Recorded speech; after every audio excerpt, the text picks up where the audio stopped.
Hello, hello, hello, everyone, and welcome to the Coaching Corner with me, Jamila, aka the IEP Coach. So come on in, and as you're coming in, please put in the comments where you are tuning in from. Hello, everyone. Wa alaikum assalam. Unapologetic Happiness LLC. So good to see you. For those of you who are new to the IEP Coach, we are an ed consulting company and we provide specialized professional development and coaching to special education teams, teachers, and paraprofessionals. That is our focus, and we focus on special education because across this country, you have a lot of districts and networks that are being sued or are already in lawsuits because of their non-compliance with IEPs. And they are paying out millions in lawsuits and millions in settlements. And the reason for their problem is because they're not properly training their special education teachers and their staff. That's where we come in at the IEP Coach. We provide hands-on coaching and training, not just on IEP compliance, but also on the nuances of being Sped teachers, leading your Sped teams, and having the proper system set up in your schools. All right. So that's just a little bit about us. As an IEP Coach. So as always, share out this live. And as I'm telling you to share out this live, I am sharing it out as well. The weather has taken a turn. It was nice and it was that nice fall weather, and now it's going back to being warm. So it's doing that flip-floppy thing, and I don't like it. I don't like it. I want it to stay cool, fall cool weather, or just not be cool. But yes, and this is how people get sick too. So, and I've already gotten sick, but I'm feeling much, much better now. So yes, let's go ahead and share out the live. Let's share out this live. Here we go. I'm sharing out the live. All right. And remember to let me know where you are tuning in from in the comments. And before we get started, I want to remind you guys about our webinar that we have coming up next week, next Tuesday, and our workshop that we have coming up. So we have our progress monitoring workshop for administrators. I'm going to go ahead and put that link in the chat for you. And for those of you who are on Instagram, you can go ahead and click the link in our bio. This is a progress monitoring webinar for administrators next Tuesday. And then we have our IEP in a nutshell workshop, which is also taking place next Tuesday evening. All right. So if you want to learn about, if you're an administrator, you need to learn more about progress monitoring, how it's going to benefit your school, benefit all the students in your school, and how to better have progress monitoring systems. You definitely want to tune into that webinar on Tuesday.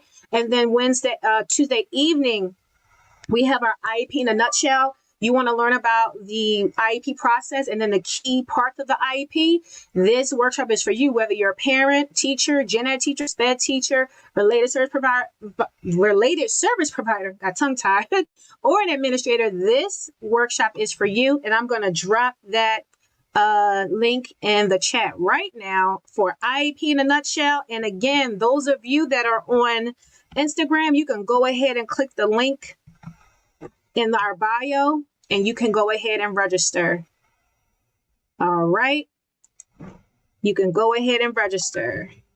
So here is the other link for you guys. All righty. So let's go in. And remember, I'm always going to have time for your questions. So please don't, if you got a question, you can definitely put it in the comment section right now, or you can hold on to it till we get to the question part. So tonight, I'm going to discuss something that's going on in a lot of school districts, a lot of networks, a lot of schools. They lack the proper amount of special education teachers in their schools and their buildings. And this is very alarming. Okay? They're not having enough special education teachers in your school, it's dangerous.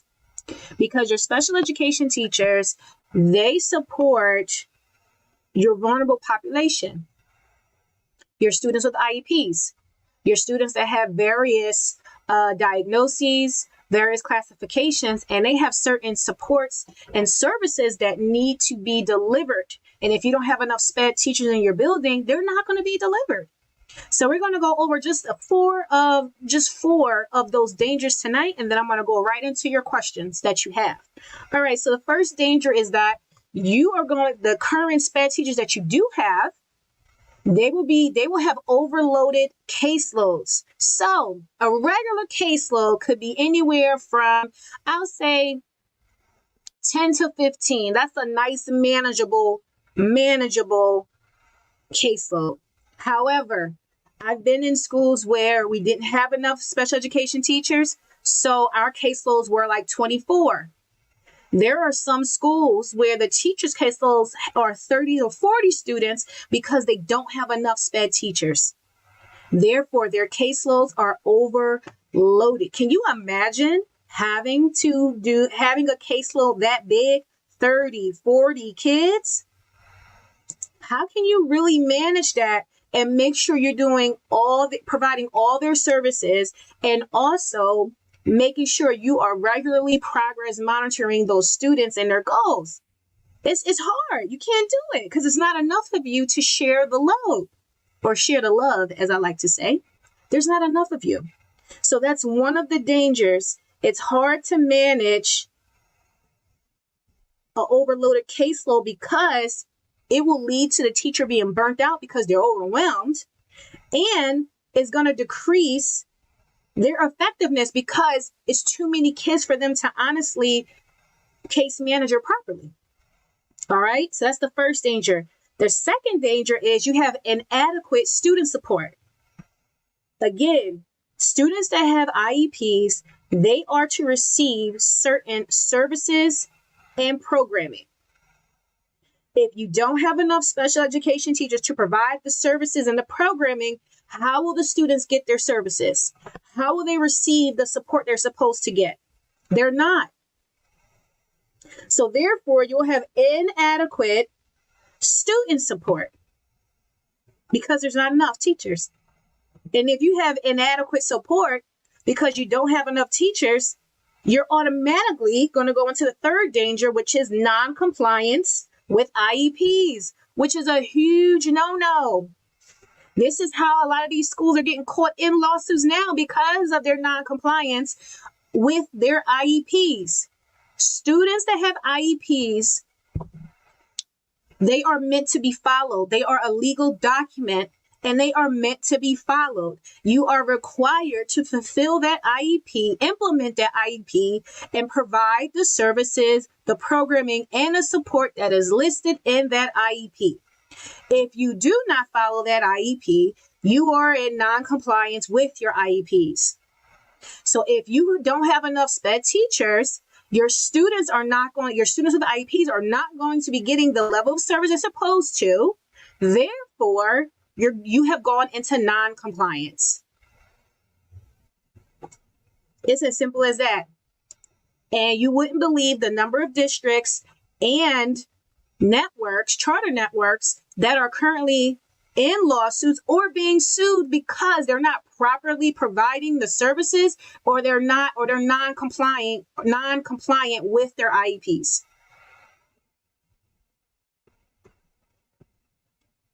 And danger number 4, not having enough special education teachers in your building for your team, you will have increased burnout of your teachers. And it makes total sense. Their caseloads are super big. They can't properly case manage all their students and consistently progress monitor. It's inadequate support because there's not enough of them.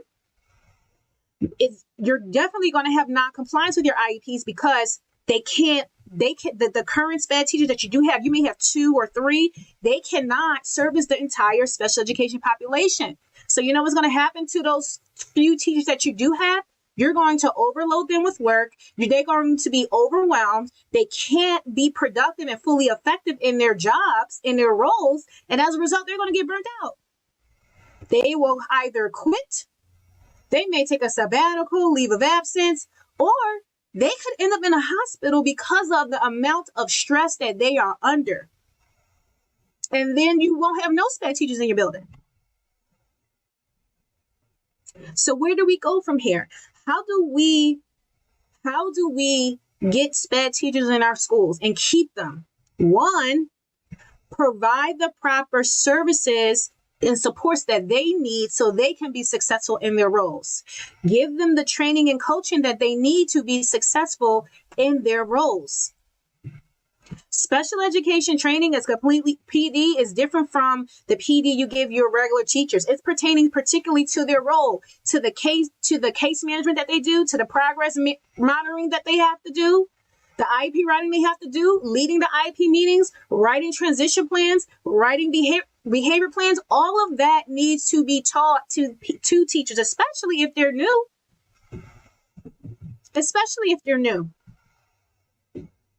Two, treat them with respect and value them.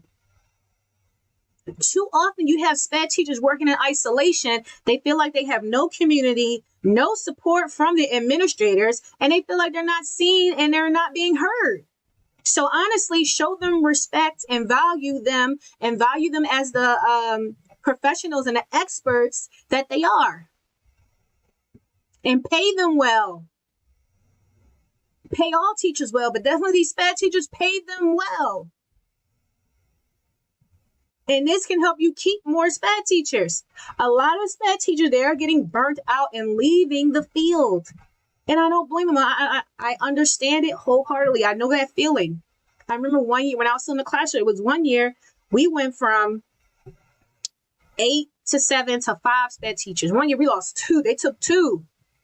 You talk about leaning on each other for support, and our population, we had a huge SPED population.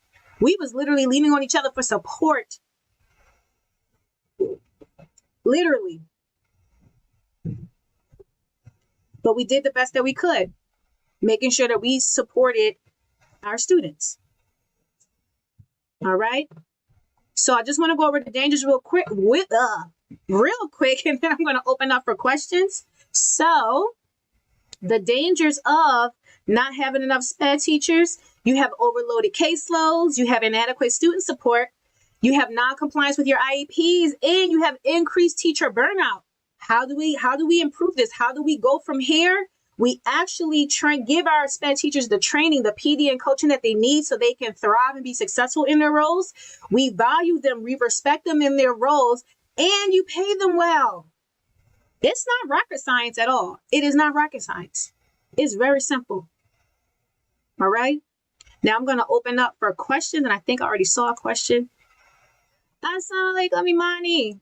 All right. So Imani's question is, are schools supposed to limit the number of SPED students they take based on the amount of teachers available? No, they're not. So you can definitely have a huge SPED population and you don't have enough SPED teachers to support them, because their enrollment, the school enrollment has nothing to do with, like, schools definitely have to look at their enrollment to see how many teachers they need, but there isn't a limit to the number of students can take in a school. So this is why also when parents are looking at placements for their children, I always tell them to go visit, because sometimes on paper, a school can look very enticing. It can look really, really good. But when you go there, it's a completely different experience. What's on paper don't look like what you see in person. How they say, oh, it's a low student teacher ratio, and you go to the classroom, you're like, wait a second, this is too big of a student teacher ratio. So always tell parents to go and look. So our schools. All right. I hope I answered your question. You got any more questions, Imani? You can definitely put them in the comment section. Now they can, I know once schools hit the number of students that they can have, period, then they will send students to other schools. I've had that happen when I worked in, I used to work in Mayfair. We had hit our cap on the number of students we could have in a building. and we had to send students to other schools because we had already hit our cap. But I want to say that year, because we had 1,200 students, not 1,200 students with IEPs, but 1,200 students, period, in our school. And we had, at the minimum, we had 5 Sped teachers. Yeah, and that school was K-6, but it was a big school. That was a big school. Does anybody else have questions? Don't be afraid. Put your questions in the comments, and I know it'll take a minute for you to type. So take your time to type your question. And I just want to remind you all about our workshops that we have coming up. We have our progress monitoring webinar for administrators that is coming up on Tuesday. So I'm going to put that link in the chat again. I'm going to put that in the chat again.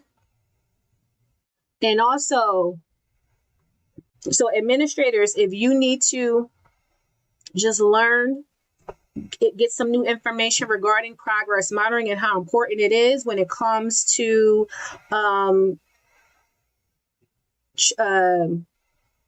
making data-driven decisions based off the data you collect, this webinar is definitely for you.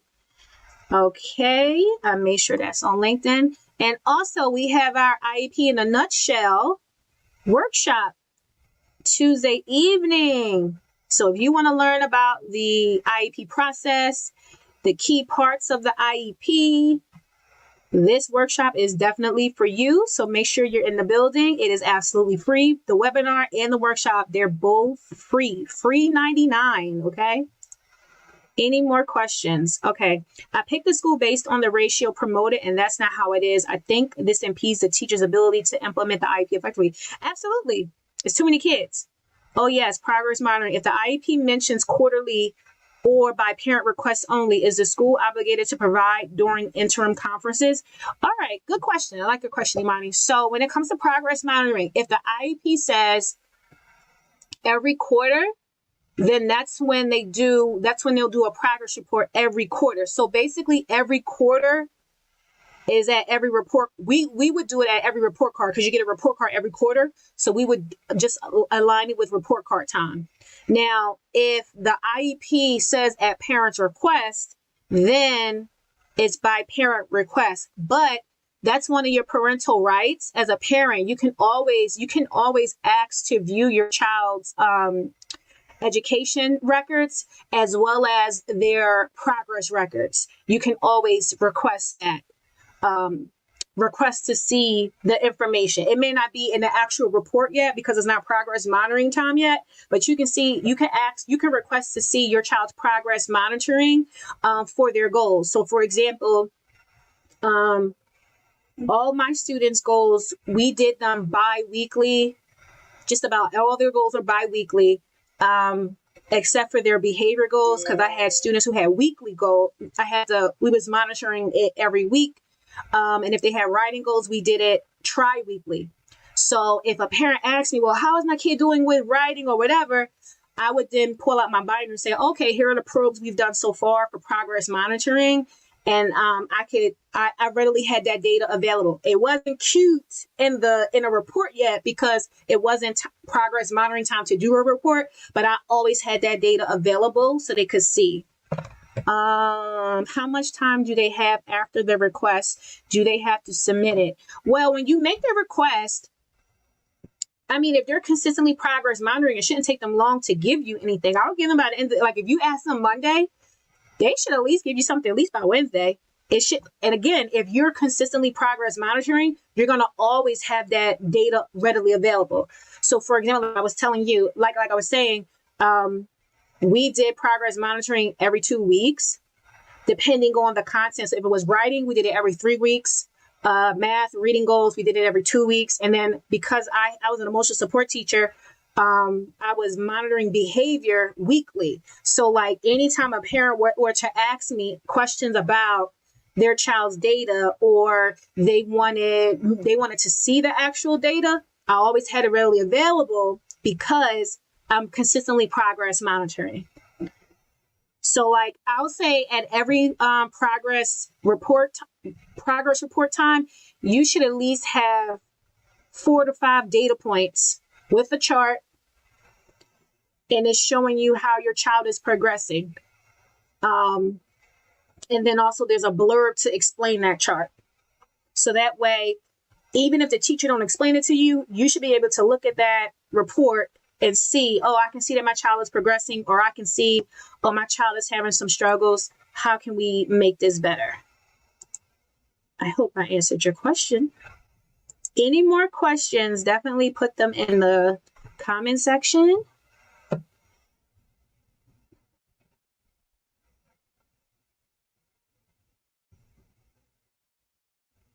All right. Okay, I think we don't have any more questions, but those are some great questions. Thank you, Imani, for asking your questions. The IEP in a nutshell. Let me share that link one more time. Make sure they have it over here in LinkedIn land. And make sure they have it. All right. I don't see any more questions. If a question comes to you later on, no problem. If a question comes to you later on, feel free, you guys, to go ahead and send us a message on Facebook, or you can send us a message on Instagram. We are or on LinkedIn or YouTube. We're very responsive on our social media. So you can go ahead and definitely message us, and we'll message you right back. We will not be having Coaching Corner next week because we have our workshop next Tuesday. So we will see you guys again. Oh, it's going to be November the 4th. Wait, is it the 4th? Oh, no, it's going to be November 5th, not the 4th. November 5th. That is election day. Ooh, election day. All right. So as always, you got any questions, please reach out to us. I already dropped the links to our workshop and our webinar next Tuesday. Remember, please be mindful of your capacity. You're only one person. You're only able to do what you are capable of doing. Please don't overdo it and push yourself. Remember to be kind to yourself and give yourself grace. Be safe, and I will see you all November the 5th.